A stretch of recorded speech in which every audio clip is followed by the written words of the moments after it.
21 noyabr uchun valyuta kurslari e'lon qilindi. O'zbekiston Respublikasi Markaziy banki 2025-yil 21 noyabr kunidan xorijiy valyutalarning o'zbek so'miga nisbatan yangi qiymatini belgiladi, deb Markaziy bank xabar berdi. Yangilangan kurslarga ko'ra AQSh dollari va Rossiya rubli qimmatlashgan, yevro va boshqa asosiy valyutalar esa arzonlashgan. Markaziy bank belgilagan kurslar quyidagicha ko'rinish oldi.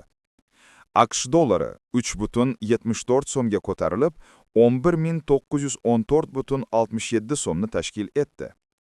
Yevro kursi 49,29 so'mga pasayib, 13.735,23 so'm etib belgilandi.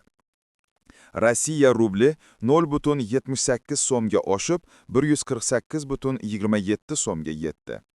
Buyuk Britaniya funti 51,09 so'mga arzonlashib, 15.584,39 so'm bo'ldi.